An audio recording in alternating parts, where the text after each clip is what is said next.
Bismillahirrahmanirrahim, bertemu kembali di pertemuan ke-10 rekan-rekan mahasiswa. Assalamualaikum warahmatullahi wabarakatuh. Selamat sore teman rekan-rekan mahasiswa mahasiswi Universitas Sains Indonesia. Mohon maaf. Jumpa kita dengan pertemuan kali ini di pertemuan ke-10 dengan judul Paradigma Islam tentang Sains dan Teknologi. Pencapaiannya adalah memahami perkembangan sains dan teknologi, mengetahui paradigma sains dan teknologi melalui Al-Quran, kemudian mengetahui posisi sains dan teknologi dalam Al-Quran. Sebagai pengenalan, bahwa perlu kita ketahui ya, perkembangan ilmu, pengetahuan, dan teknologi semakin memberikan kontribusi dalam pembaharuan dan pemanfaatan teknologi di semua bidang. Salah satunya berupa media, yang memfasilitasi seluruh manusia dalam berbagai macam kegiatan menjadi mudah. Sains berasal dari bahasa Latin, dari kata scientia. Scientia menunjuk pada knowledge atau ilmu pengetahuan. Tidak semua ilmu dianggap sebagai sains. Ilmu pengetahuan yang dianggap sains adalah ilmu pengetahuan yang dapat diuji kebenarannya secara empiris dengan kaidah-kaidah tertentu. Sains diartikan sebagai ilmu yang teratur atau sistematik, dapat diuji atau dibuktikan kebenarannya berdasarkan kebenaran atau kenyataan semata seperti fisika, kimia, dan biologi. Kita harus mengenal paradigma. Apa yang disebut dengan paradigma? Istilah tersebut pada awalnya berkembang dalam dunia ilmu pengetahuan, terutama berkaitan dengan filsafat ilmu pengetahuan. Tokoh yang mengembangkan istilah tersebut dalam dunia ilmu pengetahuan adalah Thomas Kuhn. Dalam bukunya yang berjudul The Structure of Scientific Revolution, meminjam istilah dari beliau, paradigma adalah seperangkat keyakinan mendasar yang memandu tindakan, baik tindakan keseharian maupun dalam penyelidikan ilmiah. Pandangan Kuhn dalam karyanya tersebut adalah bahwa perkembangan ilmu pengetahuan bukanlah terjadi secara kumulatif, tetapi secara revolusioner. Setelah kita memahami paradigma, yogyanya kita memahami ilmu. Definisi ilmu digunakan dalam arti proses pencapaian pengetahuan dan objek pengetahuan.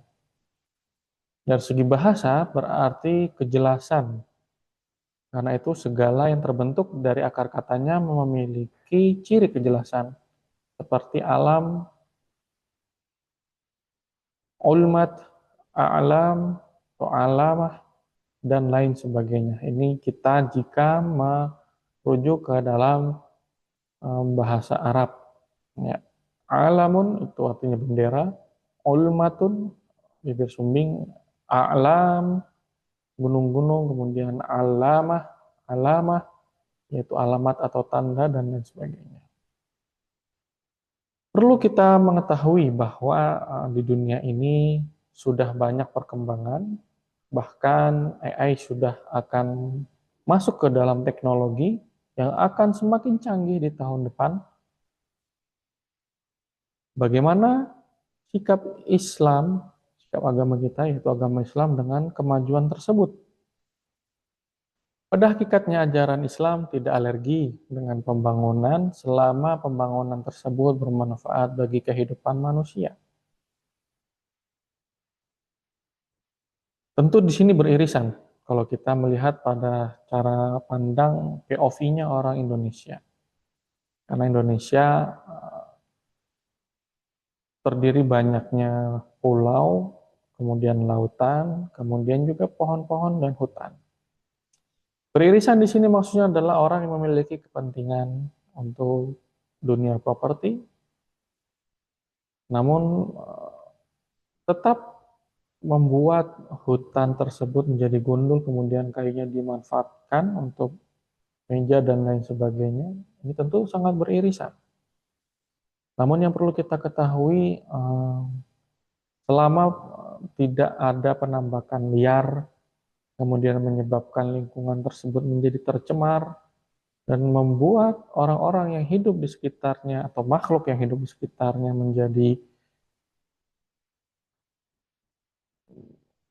menjadi korban atas perilaku tersebut, itu sudah menjadi bukan barang yang sangat bermanfaat tentunya. Kemudian jika sains dan teknologi tersebut hadir di tengah-tengah masyarakat dan lebih banyak memberikan manfaat kepada manusia, maka tidak ada permasalahan yang timbul dan juga tidak ada hal yang perlu dipertentangkan. Ini sejalan. Ya, pemanfaatan ini sangat sejalan. Jika tidak sejalan, maka akan menimbulkan hal-hal yang tidak adil. Kemudian paradigma sains dalam Al-Quran, dasar filosofis untuk mengembangkan ilmu dan teknologi itu bisa dikaji dan digali dalam Al-Quran tentunya, yang merupakan kitab suci agama kita yaitu agama Islam yang banyak mengupas keterangan-keterangan mengenai ilmu pengetahuan dan teknologi. Allah Subhanahu wa taala berfirman dalam surat Al-Anbiya ayat 80, "Wa'allamnahu son'ata labusin lakum lituhsinakum min ba'sikum. Hal antum syakirun?" Artinya, dan telah kami ajarkan kepada Nabi Daud untuk membuat baju besi untuk kamu, guna memelihara kamu dalam peperanganmu, maka hendaklah kamu bersyukur. Bahwa tentu dengan perkembangan yang ada di sekitar kita, kita perlu untuk mengkaji lebih dalam, ya seperti yang Allah perintahkan kepada Nabi Daud untuk membuat baju besi, untuk memelihara Nabi Daud dan pasukannya dalam kondisi berperang. Dari keterangan itu jelas sekali bahwa manusia dituntut untuk berbuat sesuatu dengan sarana pengetahuan dan sarana pengembangan teknologi. Untuk penguasaannya diperlukan ilmu. Ya. Perlu dipahami pula bahwa pengetahuan atau sains, pengetahuan ilmiah tidak mengenal kata kekal, dalam arti apa yang dianggap salah pada masa silam ternyata dapat diakui kebenarannya di masa modern atau sebaliknya. Di masa modern ini ternyata memiliki banyak teknologi yang sudah ada di zaman dahulu. Ya. Atau bisa dikatakan bahwa penemuan hari ini adalah teknologi hari ini adalah penemuan di masa lampau, sehingga kita merasakan manfaatnya.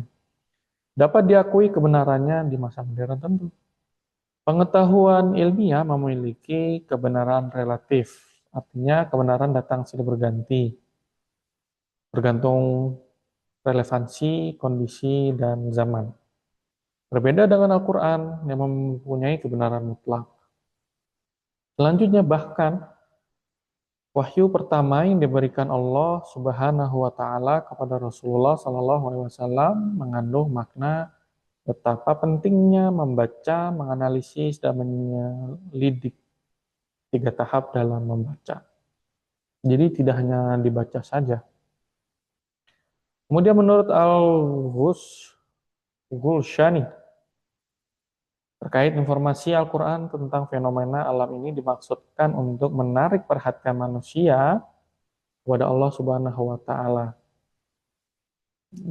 Artinya kita setiap penciptaan yang Allah ciptakan itu kita harus mengembalikan bahwa semua ini adalah ciptaan Allah diperuntukkan untuk kita manusia. Serta mendorong manusia untuk semakin menambah bacaan domain ilmu untuk mendekatkan diri kepadanya. Proses memperoleh ilmu dalam Al-Quran. Tentu dalam memperoleh ilmu tidak serta-merta kita mengandalkan teknologi. Apa yang sudah ada. Tentu di dalam prosesnya harus ada tuntunan. Al-Quran memerintahkan kepada manusia untuk mengenali secara seksama alam sekitar seraya mengetahui sifat-sifat dan proses alamiah yang terjadi di dalamnya. Perintah ini misalnya tegaskan dalam surat Yunus ayat 101. Ini menjadi penting karena kita perlu merefleksikan apa yang ada di sekitar kita dari alam dan sebagainya.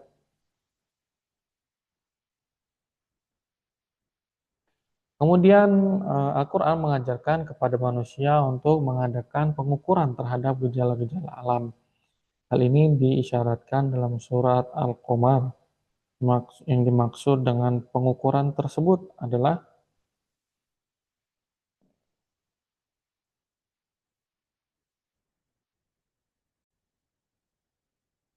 yang dimaksud dengan pengukuran gejala-gejala alam itu maksudnya adalah kita seyogyanya mengetahui apakah lingkungan yang kita tinggali ini sudah menjadi kehidupan yang ideal. Jika di dalamnya terdapat sampah yang menumpuk, hal ini tentu tidak ideal dalam kehidupan kita. Kemudian yang ketiga, Al-Quran menekankan pentingnya analisis yang mendalam terhadap fenomena alam melalui proses penalaran kritis dan sehat untuk mencapai kesimpulan yang rasional. Persoalan ini dinyatakan dalam surat An-Nahl ayat 11-12. Kemudian, paradigma Al-Quran dalam mendapatkan sains dan teknologi. Lanjutan pada bab sebelumnya telah dibahas terkait kata Iqra. Dalam ayat tersebut, yaitu akar kata berarti menghimpun atau membaca banyak segala hal. Kemudian kita menghimpun sebuah materi, informasi penting.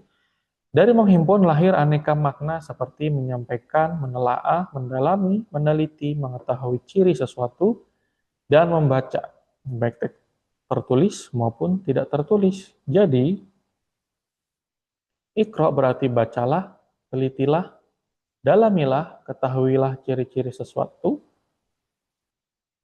bacalah alam, tanda-tanda zaman, sejarah, maupun diri sendiri yang tertulis maupun tidak tertulis. Ini seperti kita saksikan dalam dunia pekerjaan, yang semula dikerjakan oleh manusia, dan kita sebagai pelaku tersebut, tentu kita harus memiliki spesifikasi keahlian agar kita menjadi orang yang tekun dan fokus untuk keahlian yang sudah kita miliki, terutama dalam hal teknologi. Untuk hal-hal yang teknis, sepertinya untuk perkembangan zaman kita harus mengikuti, adaptif. Tidak serta-merta kita hanya mengandalkan satu kemampuan saja. Selanjutnya, proses atau metodologi dalam memperoleh ilmu dalam Al-Quran. Pertama ada observasi, kemudian eksplorasi, selanjutnya eksperimen dan penalaran. Observasi ini menjadi penting bahwasanya kita harus menyaksikan kejadian yang membuat hal itu muncul di otak kita sebuah premis. Kita observasi, kita dalami lagi, kita teliti lagi, kemudian kita eksplorasi. Yang kedua, ini sangat penting untuk mengeksplor apa yang sudah kita temukan. Jadi tidak serta-merta kita hanya mengamati dan kita dalami, kemudian tidak kita lanjutkan. Kita perlu eksplorasi. Kemudian kita eksperimenkan. Artinya kita adakan uji coba terhadap penemuan yang sudah kita pikirkan gagasannya. Setelah melakukan eksperimen, apakah selesai? Tentu tidak. Lanjut kita refleksikan, apakah hal ini dapat diterima untuk khalayak luas atau publik, atau cukup untuk diri kita sendiri. Ya, ini menjadi penting. Mengapa? Karena tidak setiap yang kita temukan itu akan bermanfaat bagi manusia bersama, masyarakat, seperti halnya menemukan sebuah video di dalam Instagram, TikTok, YouTube, dan lain sebagainya. Apabila bermanfaat, seperti halnya lampu, kemudian piring, kemudian lain sebagainya. atau pengolahan sampah yang ditemukan oleh beberapa masyarakat kita menjadi batu, menjadi konblok, dan lain sebagainya, tentu ini adalah hal-hal yang harus sangat kita dukung. Baik, terima kasih. Semoga berkenan. Apabila ada banyak kekurangan, silahkan bisa membaca teks makalah atau modul yang Bapak tulis. Wabillahi taufiq wal hidayah. Assalamualaikum warahmatullahi wabarakatuh.